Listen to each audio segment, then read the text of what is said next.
Welcome Hi. to the Independent Woman with Wine. I have a very special guest, Kasey.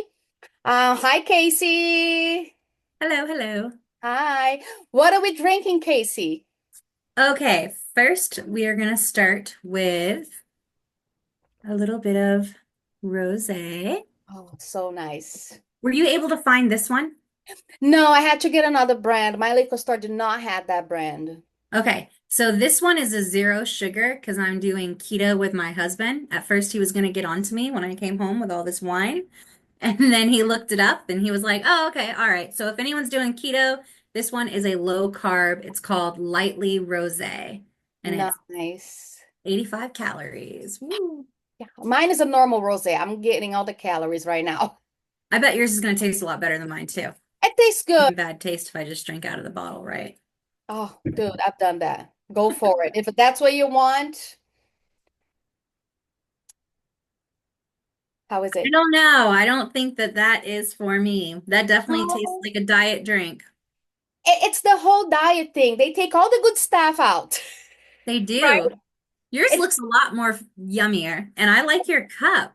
oh, thank you. I like Goodwill. I was running out of plates, and me and my mom we went to like Goodwill or Salvation Army. I can remember we grab a few plates, because I mean we're on a budget always, So I'm like, oh my God, that is so cute. This glass, and I love the details that he had. It was like $1.50 or something. So I grab it. So yeah, so I like it until I break it. Well, don't break it. It's super cute. I'm gonna have to Yeah. go. We have a bunch of Goodwills out here. So this is plastic. So, we have kids in the household. This is what survives. So, The kid here, it's me. I break stuff all the just today I was in the kitchen and I broke a plate. oh, But Kelsey, so we are here to talk about you. What can you tell us a little bit about yourself, to let our audience of five know a little bit about you? all right. Audience of five, we'll do a quick introduction. I've done a bunch of these. So I say that and then I hesitate. I'm 33 years old. I got my A&P license in 2015. That's an airframe and power plant license to work on aircraft. Ladies and gentlemen, And we have a very smart woman over here. it's pretty easy to do. Every time I tell someone I'm an aircraft mechanic, they're always very impressed. And I don't understand where that comes from Dude, because it is super impressive. Take the compliment. It is. I mean, you said so yourself. Not a lot of women are there doing being a mechanic for planes. So it is that's true. impressive. That is true. And I would love to see more women come. So I have 8 years of experience as an aircraft mechanic, but just recently in March, I started working as a curriculum developer, doing maintenance per se on web-based training for a regional airline. So now I am fortunate enough to work mostly remote behind a computer. It's still roughly the same thing for aircraft maintenance. I'm just doing the training aspect of it rather than the physical labor part of it.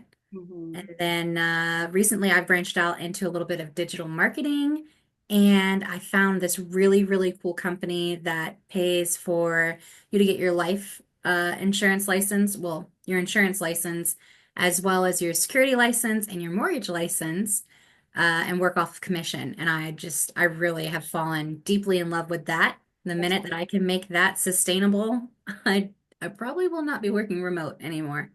cheers. Um, I drank to that, to doing something we like, right? mhm. Yeah. But yeah, And that's that's awesome. That is your background, right? Aviation, mechanics. Going back to your background, who do you think was the most influential person in your life? Like when you think back, what directed you towards that? I will tell you, I got into aviation because I was running. Um, I knew that if I got into aviation, it would give me an excuse to get away from my family. And, normally when you break into aviation, you get something called standby flight benefits. Mhm. The idea that I could travel for free as a mechanic was very, uh, Appealing. yes, Thank thank you. you. Give me one. Oh my God, travel for free? Sign me up. Exactly.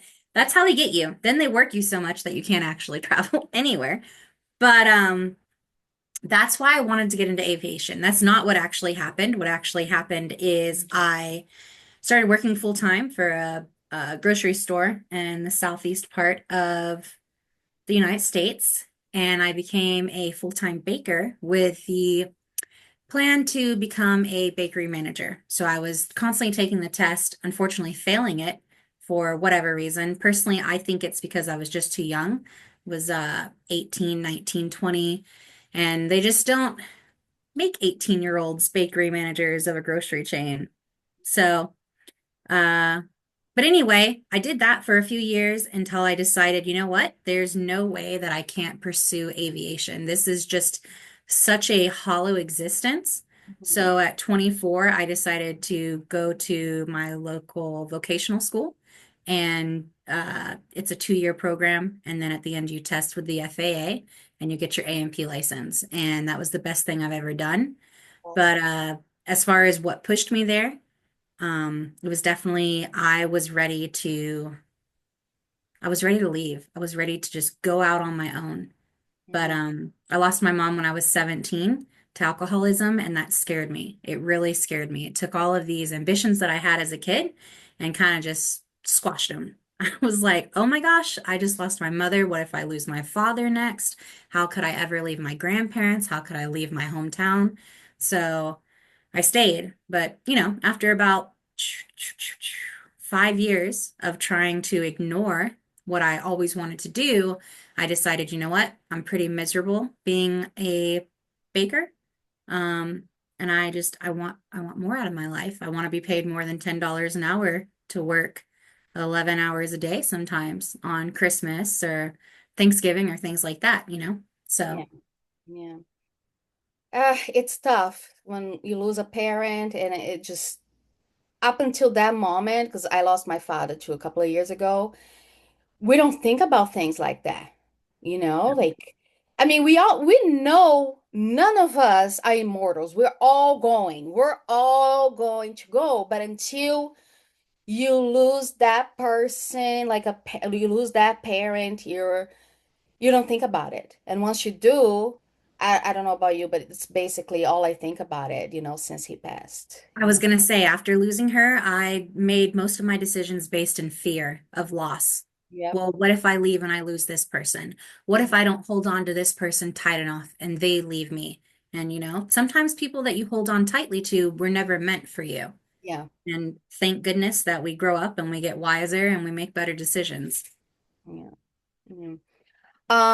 And going on that path that you chose, what do you think was the most rewarding things? And I want to talk to you about like the negatives and positive. Like what was the most rewarding, you know, and what was not that rewarding? If you understand, I don't know if you understand what I'm trying to ask you, like the pros and Um, cons of the path that you took.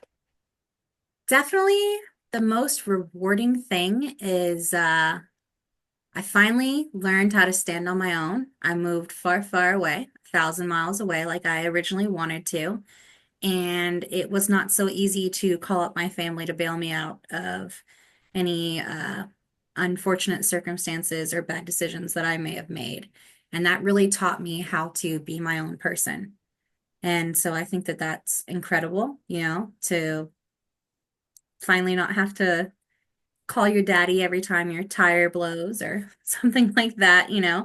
Um, but definitely, probably the least rewarding aspect of it is my grandmother got very, very sick about a year before I moved away, and she ended up having a stroke.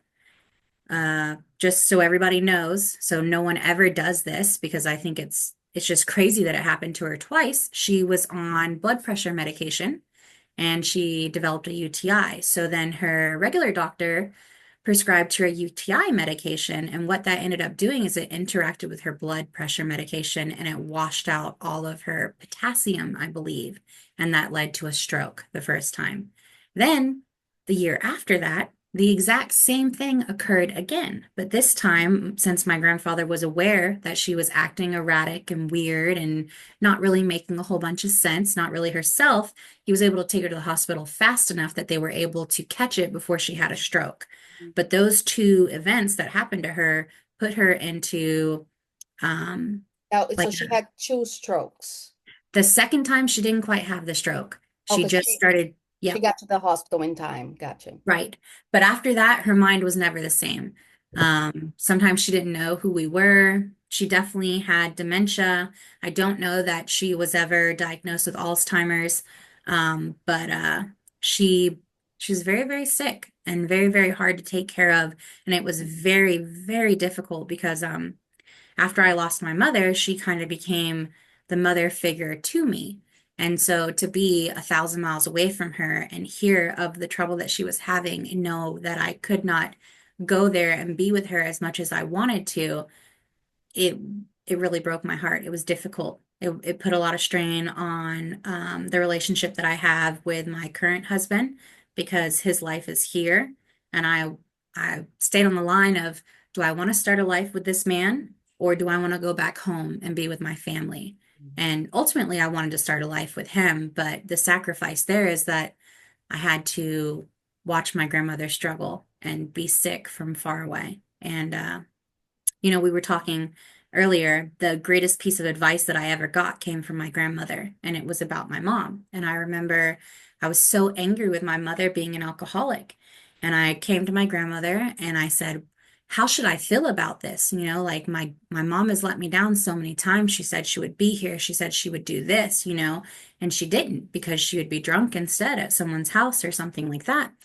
And my grandmother said, "Well, you can be angry, but you shouldn't be angry because your mother is sick, and the only thing that you can be for her is to love her through her sickness because she has a sickness, and ultimately that sickness did kill her. You can feel any way you want about addicts, but uh, my mother was definitely at a point to where her decisions had put her there, but where she was at, she couldn't come back. She was physically addicted to alcohol, and um, yeah.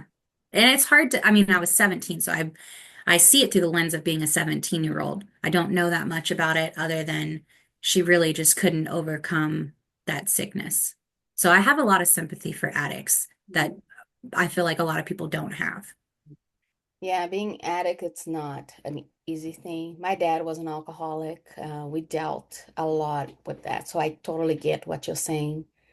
And I sympathize with your situation. You lost your mom so young, I mean, I still have my mom and my dad only passed away a couple of years ago, but at 17, it's a crucial time in the life of a young girl.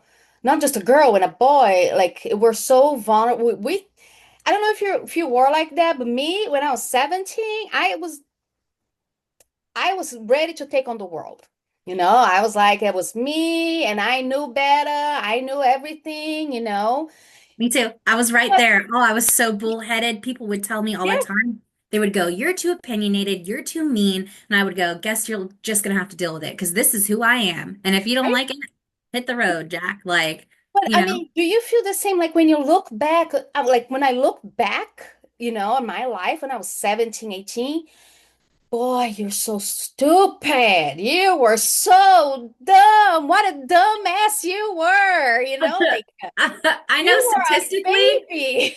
yeah, I would have to be dumb because I hear 17-year-olds now and I think you're dumb.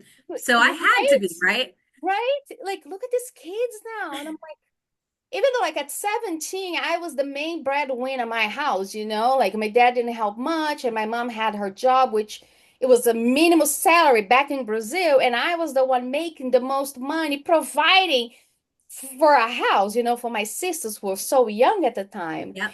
But I was like, yep, it's me. I am a grown up and I'm gonna do what I know. And I look back, you were fucking stupid, like Yes.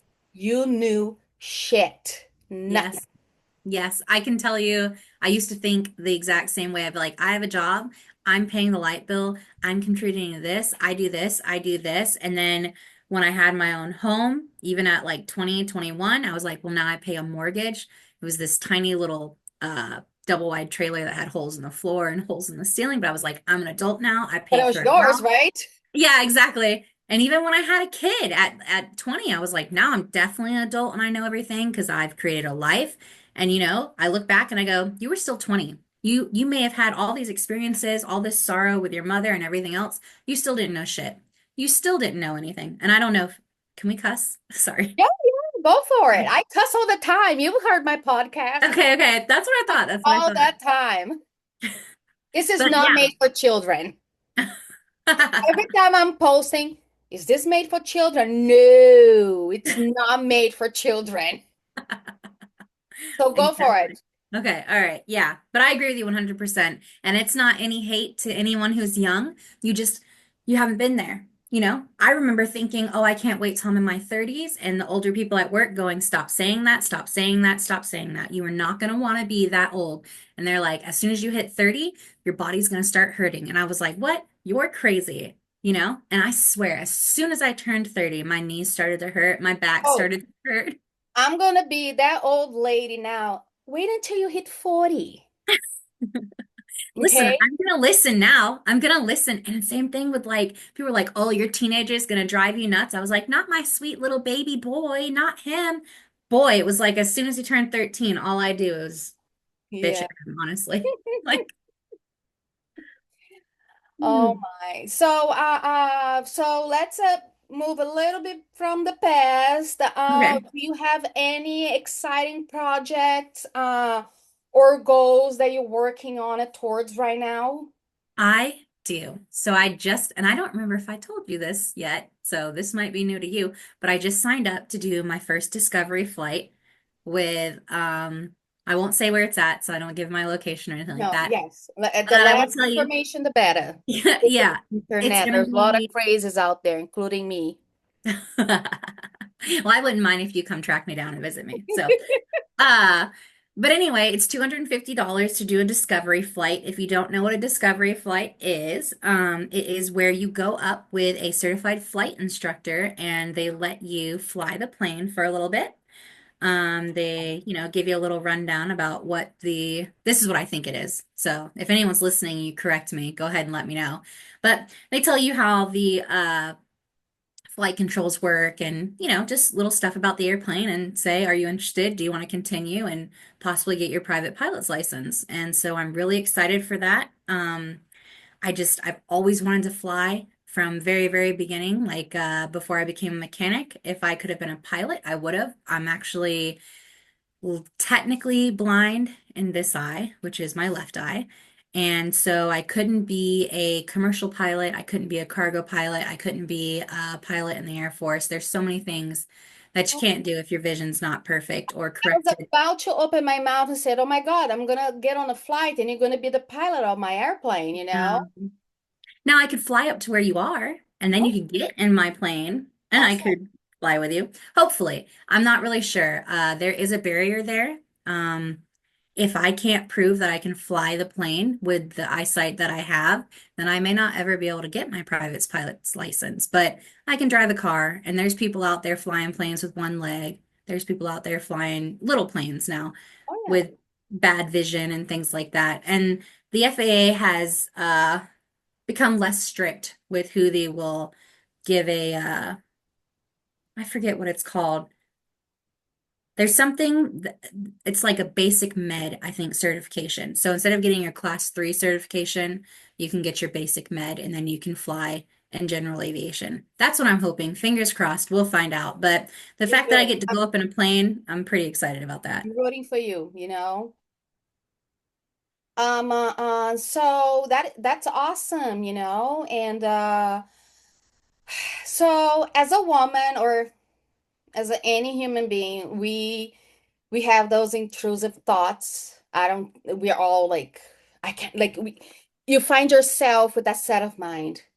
It's so hard, I cannot do it, you know? Like, You just sometimes you're just in that state of mind. It's a tiny little obstacle, but it's enough for you to just throw up your hands and be like, you know what, I'm done, you know. Have you come to a moment like that? Were you able to talk yourself out of it, or you just gave up straight up and never looked back? So, before I became a curriculum developer, I was a maintenance controller for an airline. Well, it wasn't even an airline yet. It was called Connect Airlines. And they didn't get their airworthiness certificate, their AOC, to become a Part 121 carrier. So that would be scheduled flights, right? So they furloughed us, and I jumped ship to another company, and I was, again, a maintenance coordinator that was remote. And so I flew up to Tennessee to do my training for a month, and it was probably one of the worst experiences I ever had. I was painted as incompetent and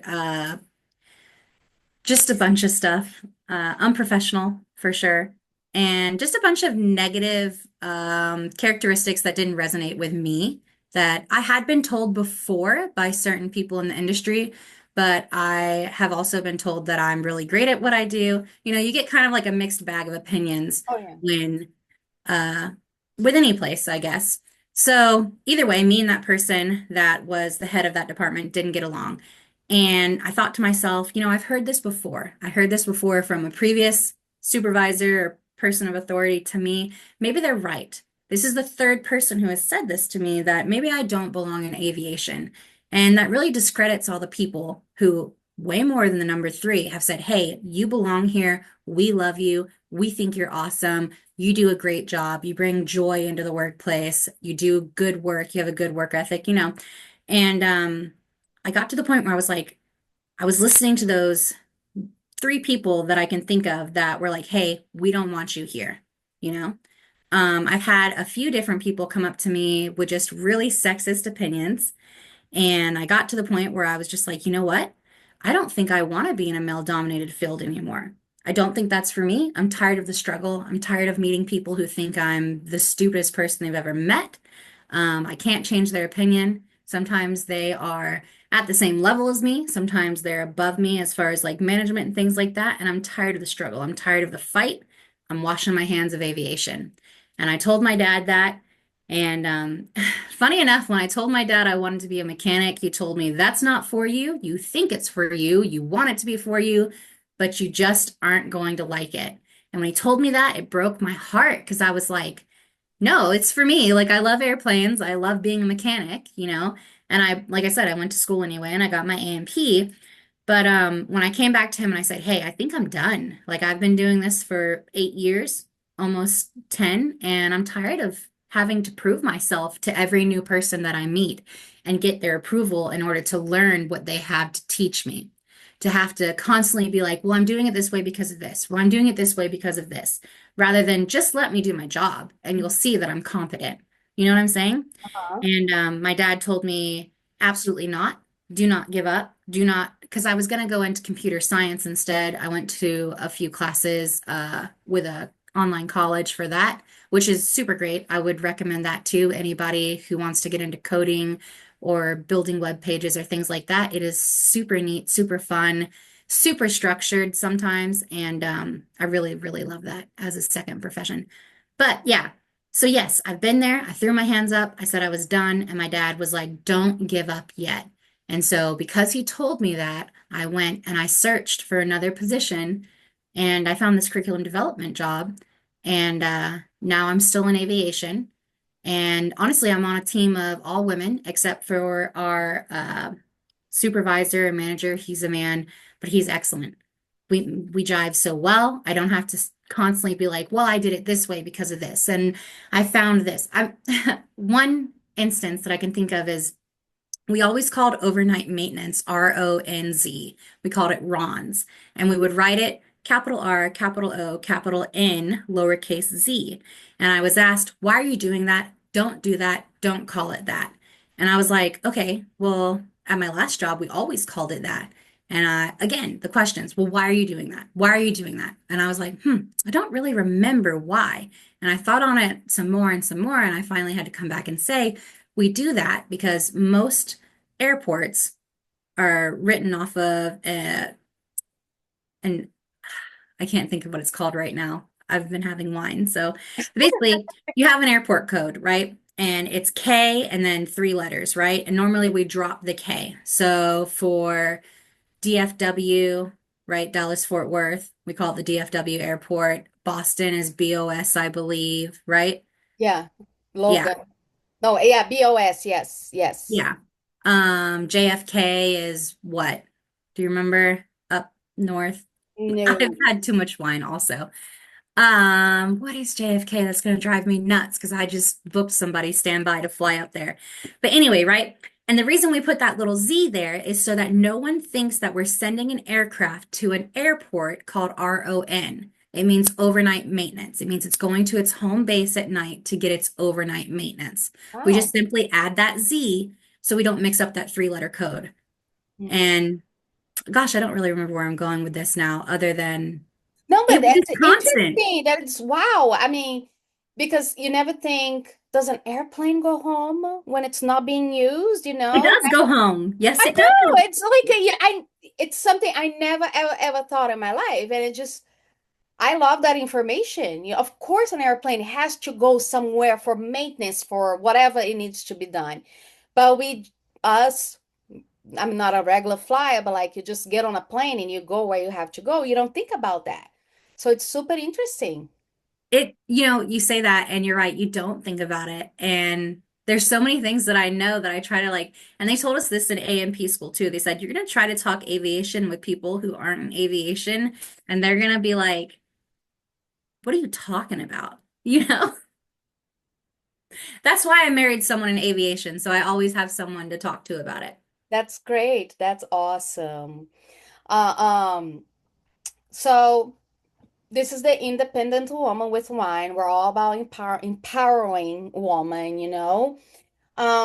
So I want to ask you a question.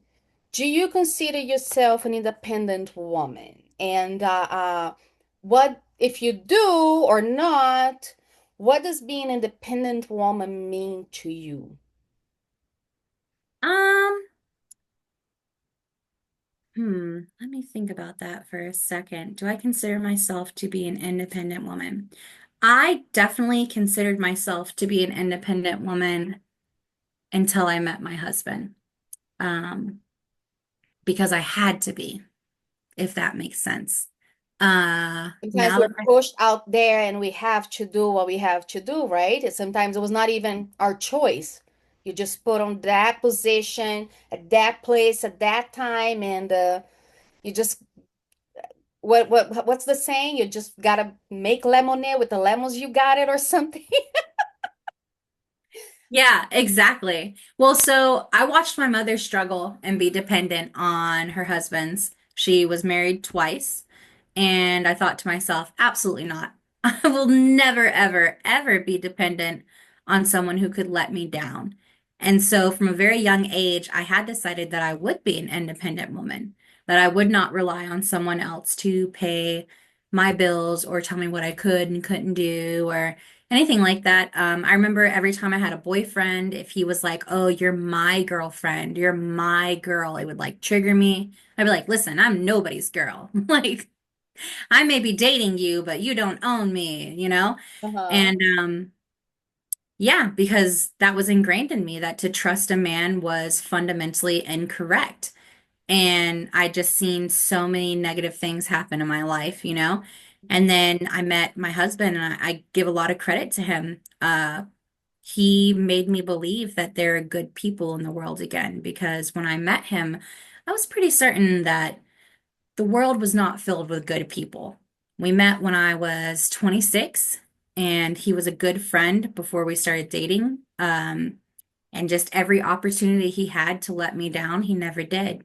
And, I've met a few more people like that in my life, and it's really changed me because when I got out of my first relationship where there was some abuse going on, I had decided people were untrustworthy. You know, my mother had become an alcoholic and left me.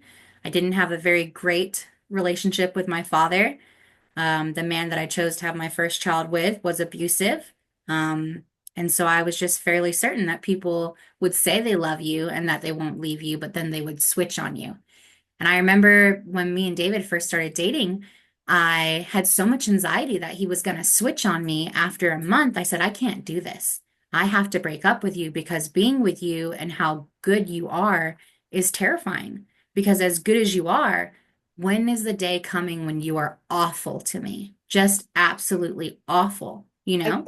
I think as a woman or anyone who have been in bad relationships and then you find that person that it's not a bad person, it's actually too willing to be there for you, but in the back of our mind, you're like, it's too good to be true. So it must not be true. Right. Because that's how I was when I first met my husband. Like, I don't believe you're that good. Come on. No man in the whole fucking world is that good. No, no, no, no, no, no, no, Yeah. no.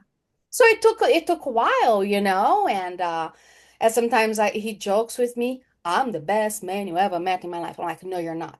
But it is. He is, and he knows. But in front of him, I would never say that. But he is the best man. He's been good to me. He treats me with respect, which I never had that from a man before. So Right. so it's hard, right, to get out of that set of mind. You just been so hurt before. So when you so a lot of people, I'm sure a lot of people out there, they might have find that person that was good for them, but they're so jaded from the past, right? That they Yeah. just let that go. And Yeah. it's so sad. It's just a way that we have to protect ourselves. Exactly. I did break up with him. And you know, the 12 hours that we were broken up was so much As we're worse. broken up for 12 hours. We were broken up for 12 hours because I was so miserable after I broke up with him. Because before we started dating, because we were friends, right? And I said, listen, if we're gonna date, you have to promise me that after, like, if things don't work out, you are still gonna be my friend. Like, you are my best friend, and here we are. Um, and I can't lose you as a friend. And of course, he said yes. He's a liar. Because when I broke up with him, he said, I'm gonna need a few weeks to collect myself. I really, really was involved in this relationship, even though it was for a month, you know, like I love you a lot. And I'm not going to be able to be around you without feeling sorrow, you know, and stuff like that. And so I was like, that's not the premises in which we started dating. You said, and that's the difference between me and my husband. Like you said, jaded. My emotions, I am so good at pretending that I don't have them, that the concept that he would be in pain, I was like, why? It was just for a month. Like, you can't be that attached to me. Mhm. Whereas he had never had a whole bunch of pain in his life. So this was his first pain. You know, do you remember? Like, Oh, so the first heartbreak, it's so yeah. Yeah. So 12 hours, I called him back. I said, please, please, please, can we be back on again? Because the 12 hours without you was agonizing, thinking about you not being in my life as a friend or a lover. And he's like, yeah. And I don't know, maybe he knows how to play his cards better than me because we've been together ever since. And it's been about 7, 8 years now. seems like you two are a great fit. He actually has the same birthday as my mother. Really? Yes. Guess what? Oh my God, that is so funny. My husband and my mom have the same birthday. That is Yeah, insane. yeah, I swear to God. March 9. March It's 15th for us. March 15? Yeah. Oh wow, no way. Yeah, when we first started dating, he told me like, "Oh my God, it's my Oh mom's my God, birthday." I Are you have kidding? like goosebumps right now. Like, That is so fun that your husband and your mom have the same birthday. My husband and mom have. That is wow. I am like you said, goosebumps. It's yeah, exactly. Like all over me, girl. Like,